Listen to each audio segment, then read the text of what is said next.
First up, my thoughts.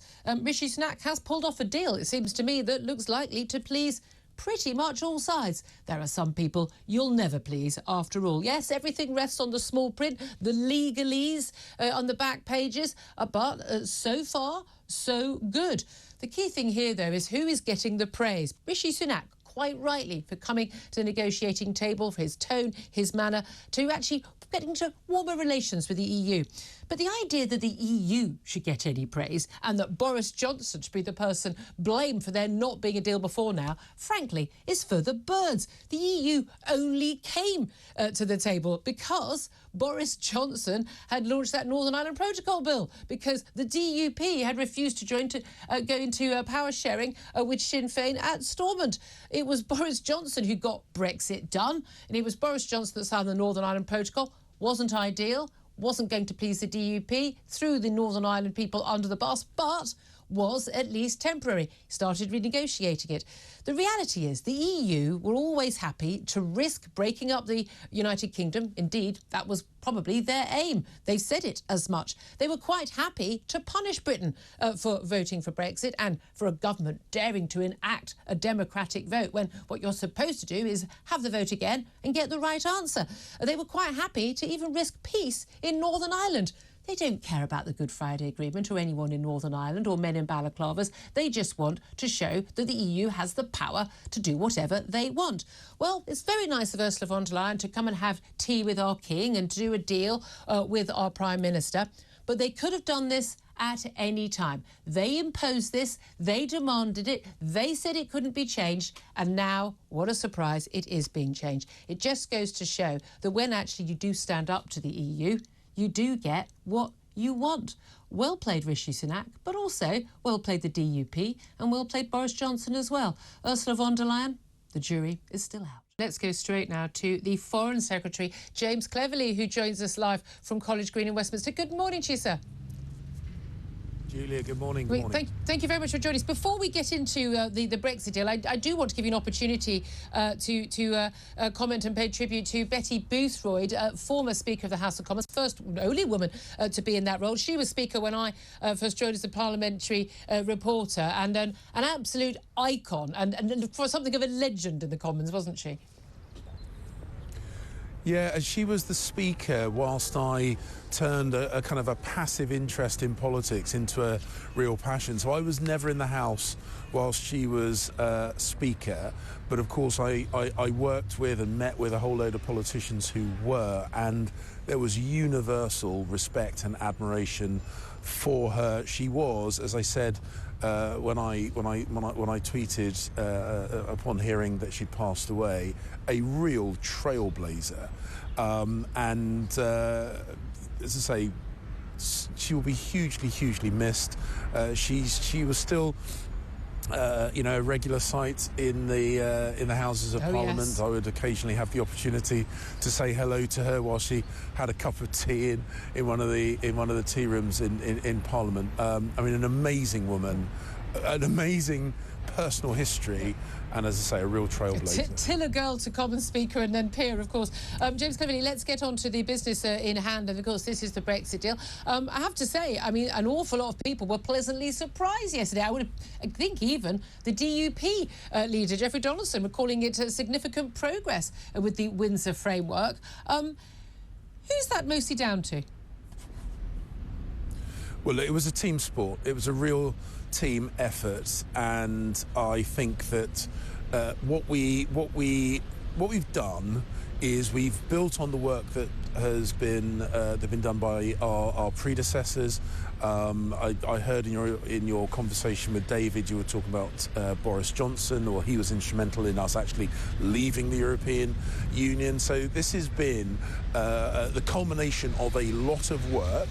And in the last few months, there has been an awful lot of detailed work about addressing the specific concerns that have been raised with us by the unionist community and their political representatives to make sure that we protected the things that they've highlighted to us as areas of concern, most notably protecting Northern Ireland's place within the United Kingdom, and also making sure the elected representatives of the people of Northern Ireland have a genuine say on the rules and regulations regulations that will affect them. It was very interesting, the tone of the press conference of Rishi Sunak with Ursula von der Leyen, the European Commission President, yesterday, and also the tone in the House of Commons with his statement. There has been a general feeling that, there's a grown-up in the room, he's doing the deal, and he's been able to do the deal with a new approach. And there are a lot of comments were very sort of loosely hinting at that under previous management, shall we say, the characters, the personalities, the bad feeling, particularly between Boris Johnson and leading figures in the EU, Emmanuel Macron in France and others, that had meant that a deal was impossible to do. How much of this is down to the bad feeling engendered by that, and how much of it is down to, frankly, the EU being dragged kicking and screaming to the table by that Northern Ireland Protocol bill and the need to get a deal done because we were going to unilaterally tear it up? Well, I am not going to join in any criticism of my predecessors. I worked very closely with both Liz and Boris. I respect them hugely. And as I say, they had a really important part to play in getting us where we are today. And there is no doubt at all that part of what drove, I think, a change in posture from the EU was the recognition that these real-world problems caused by the protocol were causing really, really serious tensions and potential difficulties in Northern Ireland. Look, I got on very, very well with Maros Sefcovic, who's the EU's lead negotiator. I know that Chris Heaton-Harris did likewise, and obviously the Prime Minister developed a good professional working relationship with Ursula von der Leyen. You have to have a good relationship with people that you're negotiating with. This is a negotiation. It's not a battle. It's not a fight.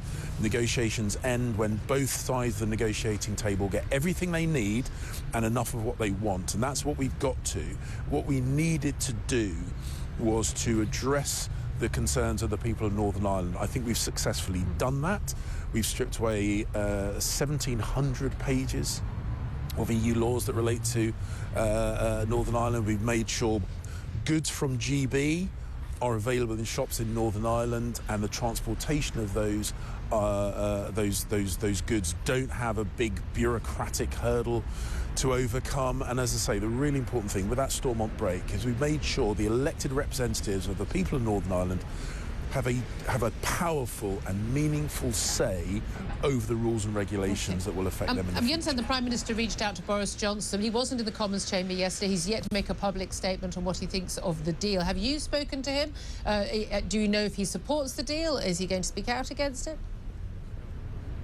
So I've not had the chance to speak to him. Yesterday afternoon I was speaking to my network of contacts internationally, explaining to them what we had done, and yesterday evening I was with the Prime Minister in the Commons chamber. But I really hope that everybody who is focused on delivering for the people of Northern Ireland will recognise just how much we've achieved, just how much the EU has moved. We've always been focused on making this work for the people of Northern Ireland. We think we've done so, and I really hope that everyone can coalesce around that. Richard Tice of the Reform UK Party has said, this is going to a stitch up for lasting a year and a bit until the EU expects it to be a Labour government led by Keir Starmer, who basically spent a number of years fighting to overturn the democratic vote for Brexit, which you and I and indeed Rishi Sunak had all supported. That basically the EU has worked out, Richard Tice claims, the UK government isn't going to cut a load of taxes, change a load of regulation. We're not going to move to be completely unaligned with the EU, in which case we're not getting any of the benefits of Brexit. Now, you and I voted for Brexit. We may have had different ideas about what we would achieve, but what's the point of Brexit if we're not going to do things differently from the EU?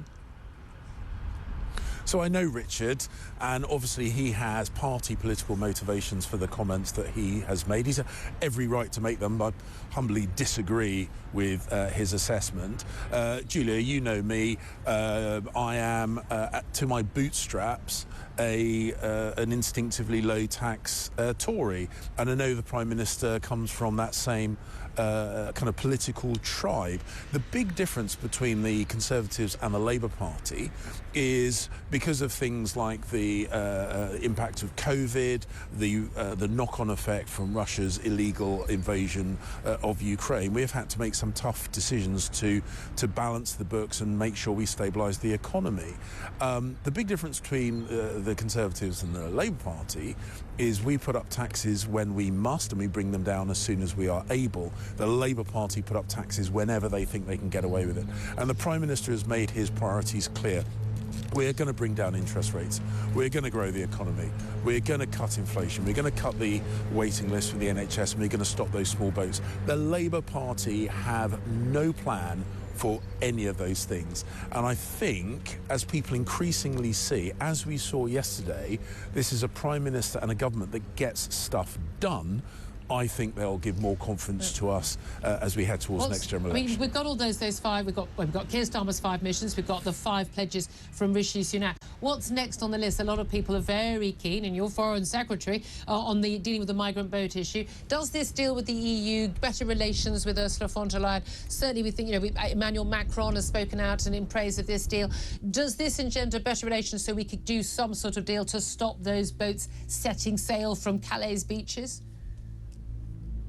Well, illegal migration is obviously an international issue. It's an issue that affects a lot of countries, and it's an issue that we all want to resolve. And because it's international in nature, resolving it is going to require close coordination between other countries.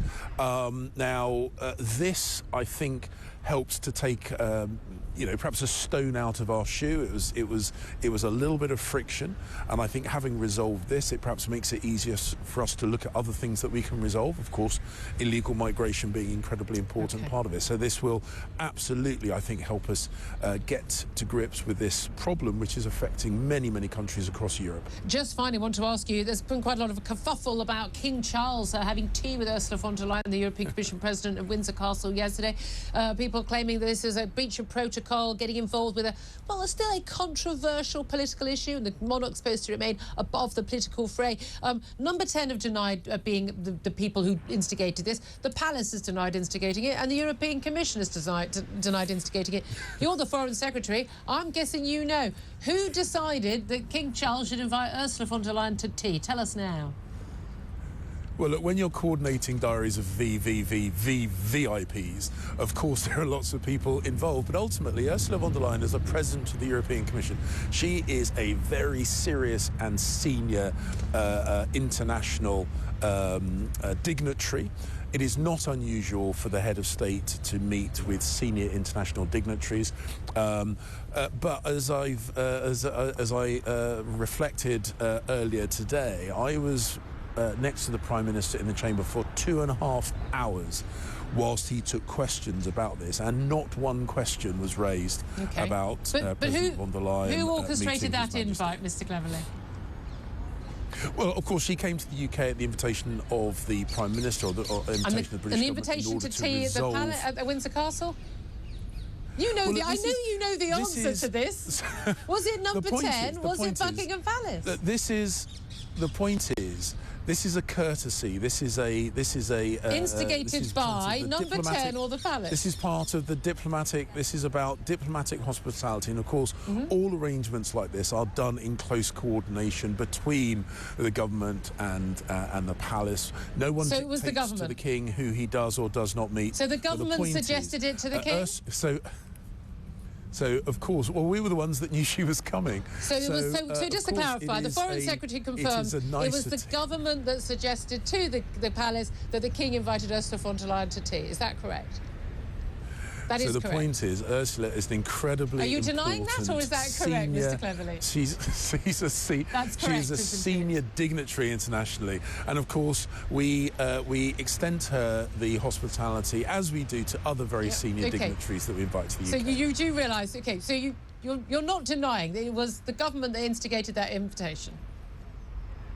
Well, let's say we were the one who invited her to the UK to resolve this, and we of course liaise with the palace about the hospitality that we extend. All right, I'll leave you to go and get a cup of tea with the King yourself. Foreign Secretary James Cleverly, really appreciate you joining us.